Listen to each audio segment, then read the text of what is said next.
Hey guys, I know I didn't get to do my second book last week at the end of the week for Mrs. G's Reads, so I did want to go ahead and do my book today.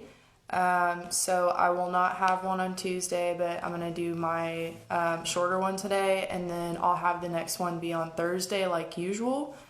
So today, we did a couple that were like diversity reads, and they were both based on more like specifically African American cultures. And today I'm going to change it up a little bit, but it's still going to be a book of diversity. So this one is called Amal Unbound by Aisha Saeed. And so this one is based on a girl who is Pakistani. And when I read you the author's note, it'll make a whole lot of sense how she got her inspiration for this. Most of the time you don't see the author's note until the end of the book, which I wait to read the author's note usually at the end of the books. And so the whole time I was reading this, I was like, oh, I could totally see this being like this person that I know about, and we'll talk about that at the end of this one today. So I want to kind of see if y'all can figure out like who this is connected to. If you're on my Instagram page, you already saw who this is connected to, like whose story this is similar to, because I actually posted it on there. This cover is gorgeous. That's what initially made me want to get this book, because it kind of makes you think like there's going to be something interesting going on here. And then of course, when I read this description on the back, you'll know that kind of the basis of this is a different culture that most of us here in America are not used to, especially in my area. I actually did have a student that was part of this culture at one point, so that's kind of what inspired me to get this book also, so that I could learn more about them. So I'm going to read you the description on the back, and then there's kind of like a little introduction before the chapter gets started. It's a line from later in the book that you'll get to later on if you decide to read this. So the description says, a New York Times bestseller. If everyone decided nothing could change, nothing ever would. Amal's dream of becoming a teacher is dashed in an instant when she unwittingly insults a member of her Pakistani village's ruling family and is forced to work at their estate. Navigating the rules of life as a servant gets even more complicated when the family matriarch seems to make a favorite of Amal, causing friction and jealousy among her fellow servants.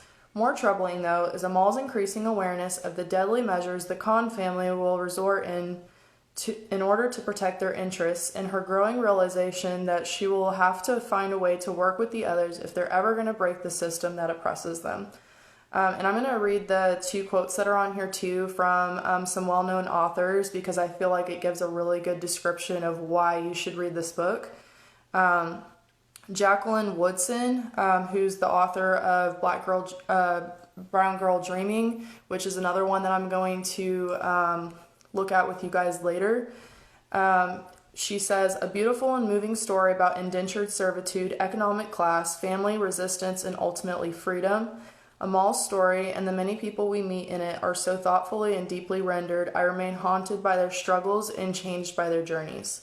And then Laurie Halse Anderson, who is also a really well-known author, she wrote books like Speak. This heroic story about a girl's struggle to become educated against overwhelming odds will open readers' eyes and hearts. A gorgeous and compelling read. So just kind of my version of this story, like a short overview of like why you guys should read it. So there's this girl named Amal, who is a girl growing up in a small village in Pakistan. And she and her family realize that there's this kind of like ruling family who takes over all of these small villages, and indentured servitude is actually a thing there.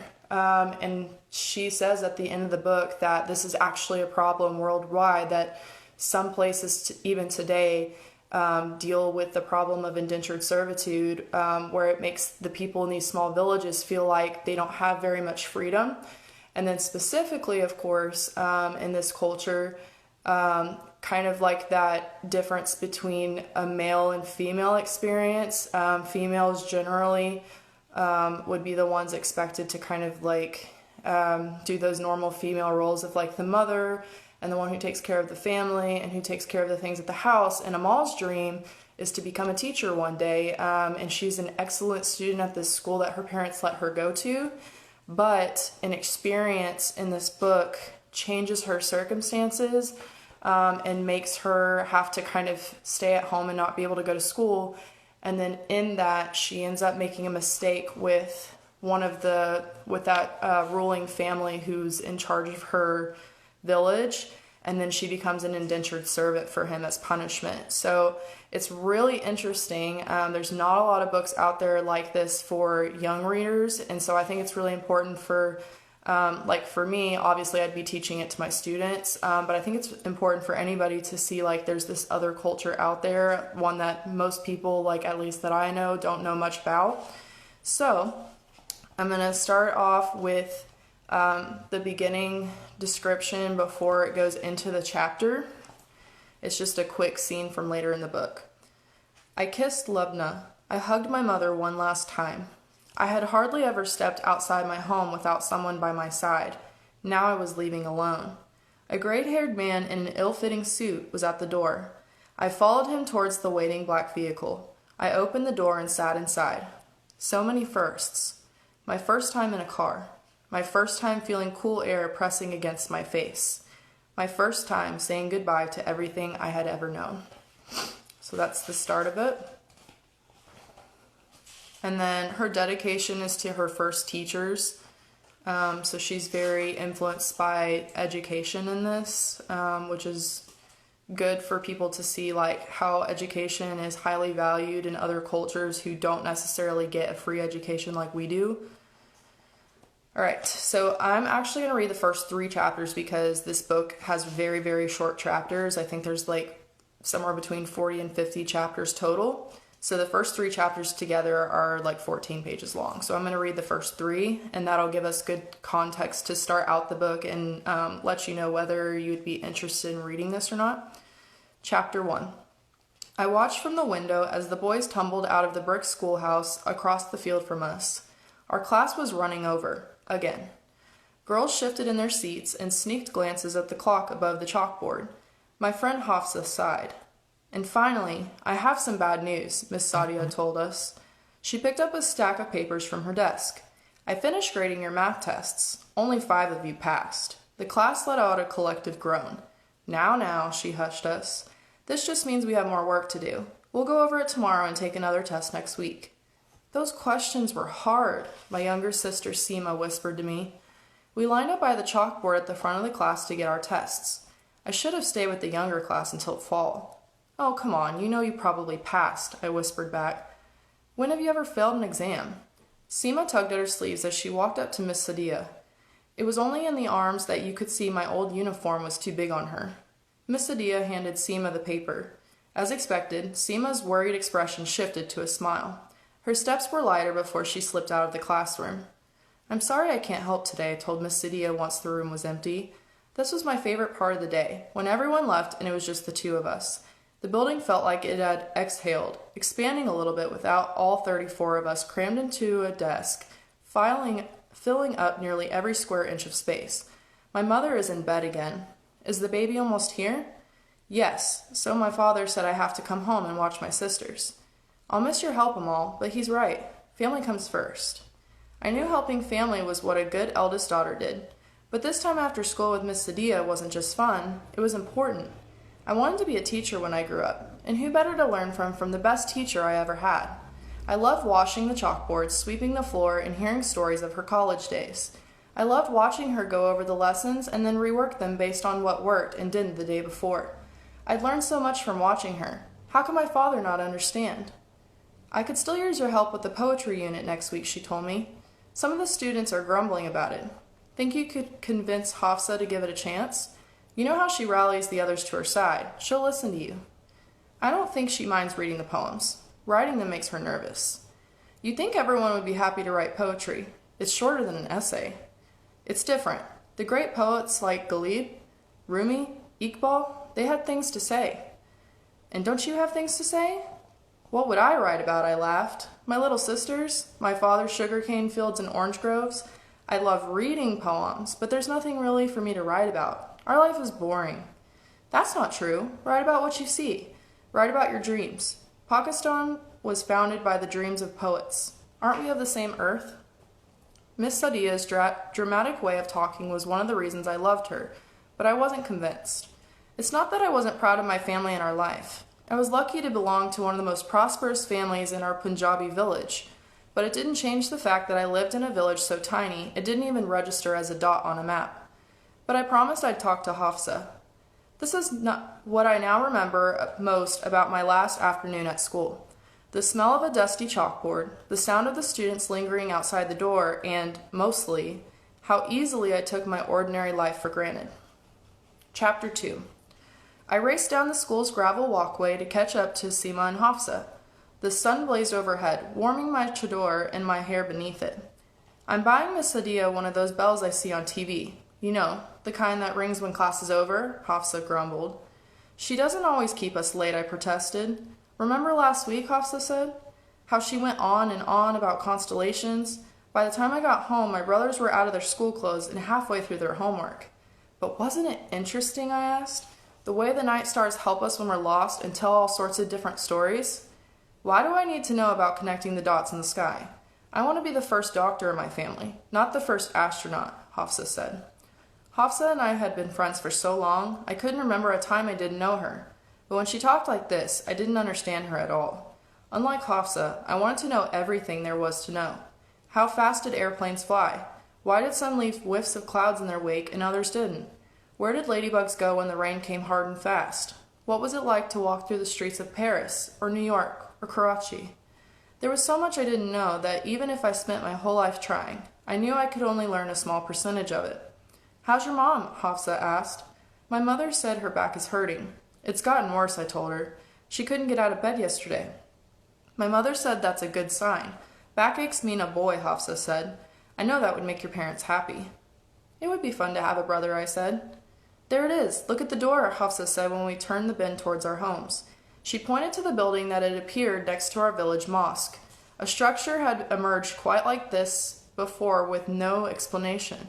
2 weeks ago, a concrete foundation had been poured onto the field where we played soccer. The next week, brick walls arose and windows appeared, and today there was a door, painted lime green. Any idea what it could be, I asked her. Yes, Hafsa grinned. If Hafsa could have her way, she'd be permanently stationed by the crates of fruit at her family's market, soaking up every bit of gossip. Khan Sahib is building a factory. I rolled my eyes. Rumors and gossip were a part of life in our village. Some of the talk was ordinary, about the state of the crops or the weather, but it often centered on Khan Sahib, our village's powerful landlord. Why would he build a factory here? He has plenty in Islamabad and Lahore, Seema said. What we need is a clinic. Look how much Amma's back hurts. The doctor in the town is good, but this village needs a proper clinic. Do you really think Khan Sahib would put anything to help us, Hafsa scoffed. Maybe it's not him building it, I suggest. Look at that fancy green door. Who else has time and money to waste like that? You know I'm right. Any unexplainable situation was always pinned to Khan Sahib. He was the mysterious figure I'd heard of all of my life but never seen. When I was younger, he loomed large and scary like a character in a horror story. Sure, he's the one who breathes fire when he talks, right? I rolled my eyes. Didn't he pick all of the fruit off Naima's guava tree? Seema winked. I heard he's why we have no rain for months, I continued. I don't decide what I hear, Hafsa huffed. I just report it. We'll find out what it is soon enough. I hooked my arm through Seema's, but in the meantime, let's hope it's a clinic. Hafsa's house came first on our path, just past the post office. Then came mine. I saw it in the distance, gray like the others surrounding it except for the roses my mother planted around its border just before I was born. They still bloomed each spring around this time without fail. It's why spring was my favorite time of year. My friend Omar pedaled past us in his blue and khaki school uniform. He chimed his bell 3 times, our signal to meet. The stream. That's the direction he was headed in. Oh no, I looked in my book bag. I left my exam in class. Again? Hafsa frowned. Tell Amma I won't be long, I asked Seema. Seema hesitated. Our father would be home soon, but she knew Omar didn't chime his bicycle bell 3 times unless it was important. Okay, Seema nodded. Hurry. Chapter 3. Omar waited for me by the narrow stream that sliced through the length of our village. This was one of our usual spots, the wooded area next to my father's field where our towering green stalks of sugar cane met the orange groves that dotted the landscape into the horizon. This area was far enough from the heart of the fields where our workers spent most of their time fertilizing the earth and keeping the groves and stalks trimmed and cared for. But even if they ventured to the edges, the shade trees here were thick and leafy, shielding us from view. I brought it, he said, and I approached and sat next to him on a fallen tree bridging the stream. He handed me a book with a burnt orange cover. I ran my hands over the raised lettering, the complete works of Hafiz. We had a small collection of books in our class, but it was no secret that the boys at school had a much bigger library to choose from. So, what do you think? I asked him. Which one was your favorite poem? Favorite? He frowned. Omar, I exclaimed, you didn't even read one poem? I bring you what you like, doesn't mean I have to read it. Yes, you do, I poked him. I need someone to talk about it with. Fine, he said, raising his hand in surrender. I'll read some after you're done. That's how good of a friend I am. Omar's dark hair looked almost brown under the bright afternoon sun. Looking at him, it hit me yet again how unfair it was for God to give me a friend who understood me completely and create him as a boy. Amal, I know he's your friend, but you're not a little girl anymore. My mother had lectured me a few months ago when I turned 12. You can't spend so much time with him. But he's like her brother, I protested. How can I not see him? Of course you'll see him around the house. Some conversations can't be avoided. But walking to school together, talking freely the way you both do, people will start gossiping if they're not already. Omar and I were born 3 days apart. He lived with his mother, our servant Parvin, in the shed behind our house. They moved there after his father died, and I'd never known life without him. He was part of the fabric of who I was. I couldn't follow this rule. Neither could Omar. So now we meet in secret to talk, to listen to each other, and to laugh. I told Miss Sadia I wouldn't be able to stay after school, I said. I'm hoping it's just until the baby comes, but my father said we'll have to see how it goes. Once things settle down, he'll change his mind. I hope you're right, I said. Your father probably got fed up because Safa unlatched a neighbor's chicken coop again. You know you're the only one who can keep up with her. Omar, she did not. I tried to stay serious, but a smile escaped. My youngest sister was a constant source of drama in our house. See? You know I'm right. Your poor father probably spent the morning chasing chickens and apologizing to neighbors. You need to stop with the Safa conspiracies all the time, I told him. Ha, he grinned. I'm going to have to become a lawyer. Safa will need a team of them with the troubles she gets into. She's only 3, I swatted him, but just like that, some of the heaviness lifted. He was right. Besides, my father usually gave in to us if we pleaded enough. Speaking of school, the headmaster from Galib Academy called in. I got in. Omar, I exclaimed. I knew it. Didn't I say so? And they're going to cover everything. Room and board. All of it. This could change everything for me, Amal. If I do well enough, I could get one of their college scholarships. Can you believe it?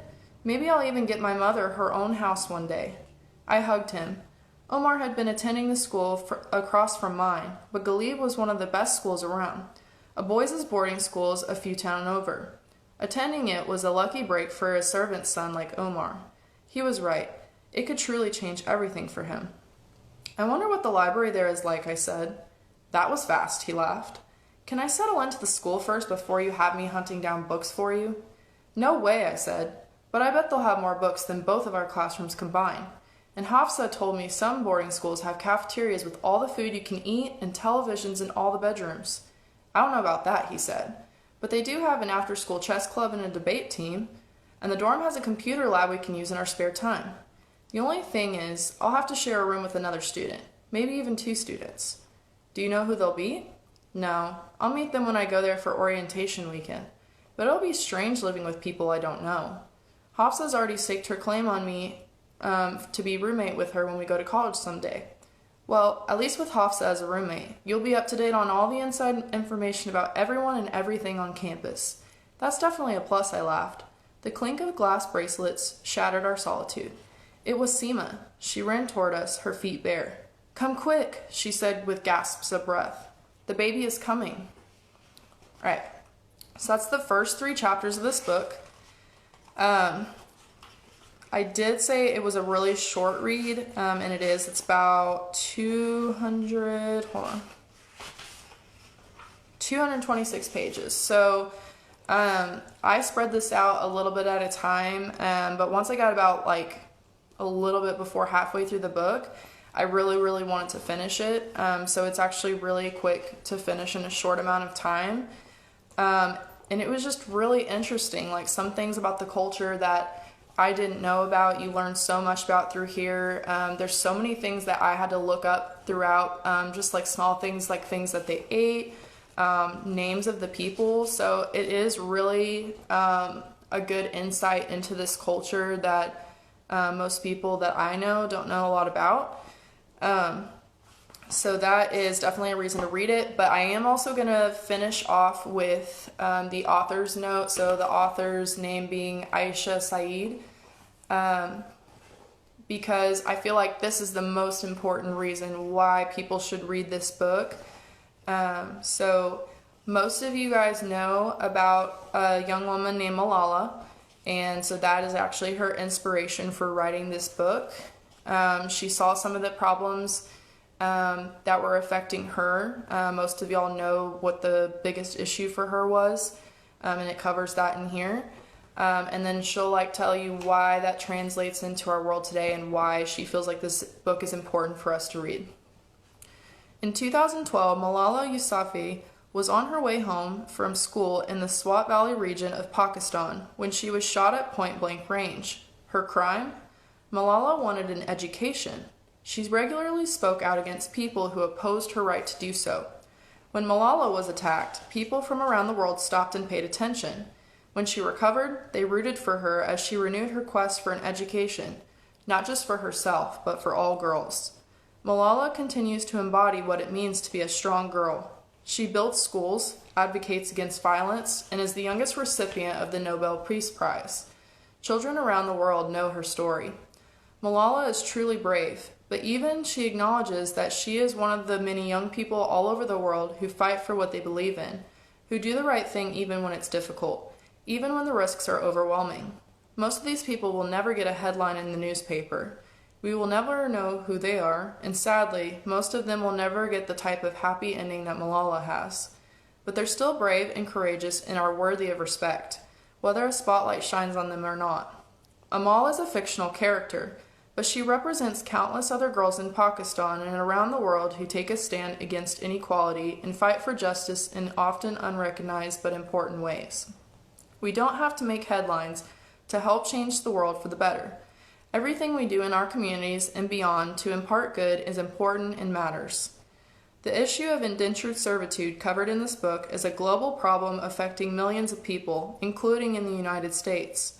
While some experience situations similar to Amal's, unfortunately, the vast majority suffer from more difficult situations with no end in sight. Amal's reality is far luckier than people who endure this horrendous practice. There are brave girls all over the world. They may feel afraid sometimes like Amal, but doing the right thing despite the risks it involves is the bravest thing there can be. It is my hope this story shines a light on brave girls everywhere. So that's obviously why it's super important. And if you actually order this book, if you're a teacher and you're watching this and you think that you might want to use this as a classroom resource, like I definitely want to, I want to use this to connect to Malala's story and talk about similar situations around the world for kind of some informational stuff for my students. The back of it actually has a whole list of discussion questions as well. So these are things you could do with your classroom for literature circles or just classroom discussion in general, or a discussion board for your students to do on their own. So that's why I highly recommend this book. One more time, this is Amal Unbound by Aisha Saeed.